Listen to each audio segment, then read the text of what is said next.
I think camp's been a really good camp. I think we've grown a lot as a defense. Thus far, I think we've had a lot of adversity, as has everybody in the country, from just obviously the virus, and then just the social injustice that we've dealt with in particular. The awareness, I think, over the last 6 months, and I think through all that, our team's grown closer together. As Coach says, our motto's tougher together, and I think we've got some new faces, but we've got a group of guys that are starting to learn how to do it the right way and play for each other. So pleased with where we're at. Relatively healthy right now, which is a positive. Getting back to healthy going into this first ball game. So just really excited to see kind of where we're at as a defense, where our kids are at right now. Going into this season. All right, first question from Damien at the Lynchburg News in Advance. Morning, Scott. You got a chance to see Ty Pigrome play for the first time after he hadn't played for a while since it transferred from Maryland. As a dual threat guy, how are you going to need to prepare for him, especially with how he was able to evade some Louisville defenders on Saturday? Yeah, he's Damien, as you saw, he's an elite athlete at the quarterback position. So anytime you play a guy like this with this athletic ability, a guy that can make a bad play into a great play, stresses all levels of your defense. So I think it's first it's about accountability and guys doing their job, whether it's rush lane integrity, whether it's run fits responsibility, those things. And so I think it's going to be a really big test for us, to see a quarterback of this. This will be the most athletic quarterback we've seen since we've been here, as far as can make guys miss in space and those sorts of things. So big time challenge, big time athlete, and appears that he's a tough competitor as well. Next up, let's go to Christian with the Liberty Champion. Hi, good morning, Coach. How we doing? Good. So as mentioned there, Ty Pigrome led the team last week against Louisville in carries, actually. So how much are you guys planning to prepare just for the quarterback rushes specifically? Well, I think it's a big part of their offense. It was a big part of their offense last year when they had Story as their quarterback. So, and Ty's a better athlete than Story was. So, that's a part of who they are. But they've got. I mean, it's a two-headed monster in the backfield. Walker's a really good running back. I would say he is one of the better group of five backs that we've played since we've been here. Kind of more comparable to like a Lafayette style of a running back that we saw back early last season. So he's a really good player. So you've got two elite athletes in the backfield, and that can pose some problems for defenses. So yeah, for sure. Obviously, that's a big point of emphasis is just responsibilities and doing our job against the run for sure. All right, let's go to Emily at Flame Central. Hey, Coach. What has been your biggest challenge with all of the craziness that's been going on with COVID-19 and not really having a true spring or fall camp? What's been the biggest challenge for you to be able to get these guys ready to play? Yeah, that's a great question, Emily. I think a couple things. The first thing that I brought up to our guys yesterday, we've always done some things, had some leadership councils on defense, done some leadership work one-on-one with guys. That's something that, we believe in as a staff. I think it's really important just to create culture and chemistry. And, we're so limited with meeting space, even talking about now during fall camp, we have one team room, and so there's not a lot of time where we can be in there as a defense. So, as a DC, I don't get to talk to these guys all together, but maybe right before practice for 2 minutes, and then right after practice, it's get them to class. So, that's got to kind of be handled positionally. We've got great assistant coaches that have done that, but yet the getting the guys all together, just from a camaraderie standpoint, I think with just the space, with the social distancing, obviously with the virtual world before we came back. So I think that aspect has been a challenge. But I think in the last couple of weeks too, as we've gone through, just really, like I said, some of the social issues in our country, I think it's also pulled our guys a lot closer together. And so I think that's been in some ways a positive through a negative situation, obviously, or negative situations and circumstances. So I would say that, number one.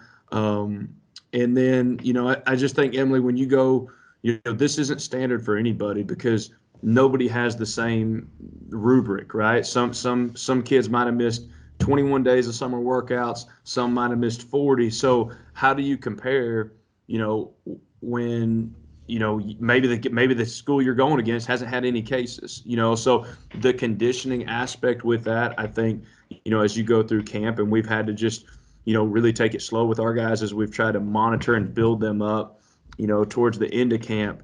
I know we won't be a finished product on Saturday, but I think we're working and definitely trending in the right direction as we go into this first game. But yeah, there's definitely some unknown, probably more this year than ever in my coaching career as you go into the first week's ball game. Who would you say is the leader of this defense? I don't think we have one. I think we have a couple guys that are really good. In the D-line room, Mason Walk and Ralph Rusens, are two really good leaders. Mason's a, walk-on earned scholarship guy that's really accountable that everybody respects. Ralph's a guy that's done it by example, didn't start when we got here and was one of our best players last year. And so those guys are two guys in particular hold people accountable. I think in the linebacker room, Anthony Butler's emerging as a guy that was as a transfer student, it's hard to be a leader. He hasn't played a ball game here for us yet, but he's played a lot of snaps, and he's a mature young man that I have a lot of respect for that's growing in that regard. DB-wise, Scruggs is probably our most vocal leader, as you guys probably know, and just saw his growth last year. He's always got a smile on his face, no matter what's going on, and he's always talking. So, those are some guys that to me jump out. And I think that's how you want it to be. If it's just one great alpha leader, but I think we've got some of that leadership emerging, here of recent. Hopefully, Ralph's is leading in English and not Russian and Latvia, right? Latvian. It's hilarious. I love when I love to make him talk in front of the guys because they all love him so much, and he's got such a thick accent. So I'm doing a story on him. It's hilarious hearing it it's in all awesome. these languages. But sorry, it took a lot of time there. Thank you, Coach. No, thanks. Next question from Damien. Back to Scruggs for a bit. He's a guy who played special teams as a freshman, and then last year you moved him from cornerback to free safety, and he emerged. And what's his growth been like, and how have you seen him develop as a leader now that a guy like Elijah Benton's not there at Rover? Isaac Steele has opted out for the year. How much has Scruggs been able to take up a leadership mantle and really be the voice of that safeties room? Yeah, I think he's done a good job. And, one guy that I should have mentioned as well in there, Damien, is Ben Alexander. Ben is probably in that room the epitome of a selfless, there's another walk on there under scholarship. If you look back at our Georgia Southern game, he played really, really well for us in that game. And honestly, probably should have played more last year when I look back at the end of the season. So those two guys that are really good leaders, I think they've emerged. I think they're continuing to develop that room. We've got some young guys in that room. And, last year we didn't have a lot of great leadership. Elijah Benton was a really, really good leader as far as an outstanding young man, but he's a pretty quiet young man, admittedly so. And so, those guys were kind of in that role last year, even though they weren't upperclassmen, so to speak. So I think, now it's just continuing to grow those guys and create that accountability in that room with some new pieces in there. Back to Emily. Coach, sorry, one more thing. How much do you think it's helped prepare your defense having such a tight quarterback battle? And I mean, Malik and Chris are not similar quarterbacks in terms of their style. So do you think that that's really helped you guys better prepare when they're both getting equal reps throughout fall camp? Yes. Emphatically, yes. So, just selfishly, I mean, when you get to see two different styles of offense and two different styles, I mean, it's the same offense, but you get to see a guy can, I mean, Buck was an unbelievable quarterback. He can make every throw on the field. Running the ball. But we weren't going to see, a lot of quarterback run game Yeah. with Buck, So no, it's been really good for us. They've really challenged us with, just with everything that coach does on offense. It's a, I think it's a challenge, and it really helps prepare our kids for what they see, generally speaking, throughout the season. Go back to John now, and then Damian after that. Hey, Coach, got two questions for you about your safeties. One, Coach Freeze mentioned Tim Kid-Glass is questionable this week. Who would step in for him if he's unable to go? And also about you got a late transfer there at safety and Cedric Stone from Georgia State. How has he fit into the defense so far? And is he a guy that's ready to play this weekend? Yeah. So to answer your first question, if we were stuck in a scenario where we were down a guy, we've got a lot of really good, players, in the back end. I feel our depth in the secondary, I feel is really good right now. I think our talent level in the safety room in particular, is really high. So I think, I mean, we go competition Tuesdays. We're going to practice on Tuesday, and we haven't made decisions on starters in a lot of rooms. And I believe that. I believe in earning your job by your performance each week, and then by your performance in practice. And so, I think that creates competition, which makes everybody better, and allows guys to not become complacent throughout the season of I'm the starter. So, we'll evaluate that situation if it was to arise. And then with your second question, I think, John, just overall, where we're at depth wise, where we're at skill wise, we're in a lot better spot going into this than where we were last year. Scott, you look specifically in your room. You're able to get a guy like Mattterrell, who transferred in, a guy who has played a lot of snaps when you look at UVA, James Madison, and community college. How much does that help to get him to an already thin room to add a guy who's played a lot of snaps? Yeah, I mean, you can't put a price tag on experience, right? So, that's a plus. He's a great, seems a great kid. I've just got to know him of recent, but very physical. Has played a lot of snaps and played a lot of positions. So he's a guy that it's a big plus having him come in late, Damian, that can help us depth wise, for sure in that room. You spoke glowingly about carpool when we had the media availability early in August. What was it like to see him get put on scholarship with the way he's worked?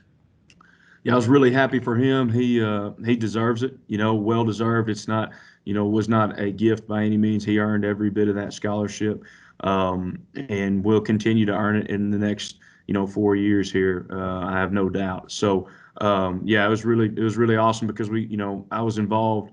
Coach Aldridge is the one that recruited him right when we got here, and I was involved when he came down, and we, sat down and discussed what it would look like in his future here and what he would need to do to be put on scholarship. And so to be able to see, our head coach be able to make that, come true for a guy that earned it, and for these other guys that are walk-ons to understand that, you can earn this too, So yeah, that was awesome for him and his brother.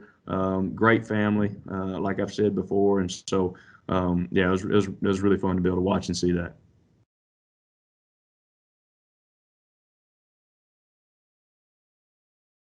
Coach, we haven't even asked you about Gage Walker yet. how good is he, and how much of a challenge is that going to be for you guys to slow him down? He's an interesting story, converting from DB to running back last year. He's a really good back. He's patient. He can make guys miss, which is, great running backs. You got to be able to make one guy miss. He can make guys miss. He's a very patient runner. He can catch the ball out of the backfield. He's solid in pass protection. He's a really good player. And so this will be the best backfield I think that we've seen with two individuals, possibly the whole, since we've been here. Definitely at the group of five level. Any comparisons to Louisiana Lafayette there? I think they had some pretty good ones too. Yeah, like I said, I think it's comparable because you have got a quarterback that can run. Now Ty's a better runner than ULL's quarterback was. But they were similar. But Ty's more of a, he's thick now. He's got legs like a running back. So it's almost like lining up against a Wildcat offense. Except for he can throw it. He can throw it as well. So the first play that one of the early plays in the game was a bomb post that he completed over the middle, and guy Seven ended up fumbling it. But you can see he's got a really strong arm on him. So I would say that'd be probably the closest comparison, just as far as really good quarterback that can run the ball and throw it, and a solid tailback as well. Emily, go ahead. How much will this season, since I guess it doesn't count, right, as far as eligibility, how much will that affect? You might play guys where if we weren't in this situation, you would want to keep, save their red shirt. Or I'm not saying you're just going to be throwing guys in, but how much will that impact that decision?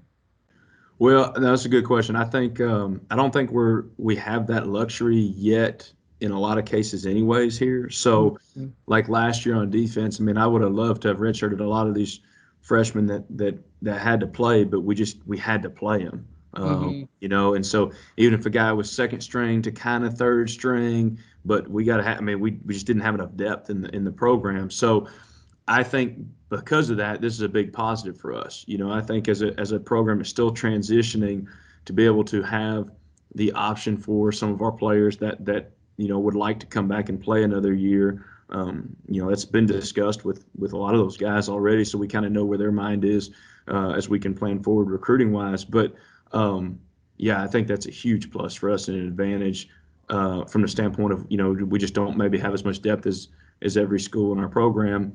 And I think it's an advantage for us in a lot of ways too. I was talking to the guys yesterday. I feel like you look this last, not to get off on a tangent, but you look this last weekend and you see. We know ULL is a good football team and saw what they did to Iowa State, and you see what Arkansas State did to Kansas State, even Houston Baptist to Texas Tech. I think one of the things is this atmosphere has created more of a level playing field. We're going to play in front of the same crowd here as we will at Virginia Tech. And so I talked to the guys yesterday about being the energy on the sideline, and I'm not saying fake energy, but being a group that really, we got to make up our mind that we really want to win a game. 'Cause it's going to be a scrimmage-like atmosphere at a lot of these places for these guys, and just talking to coaches in the country, and it's definitely different. But I think for us, that's an advantage.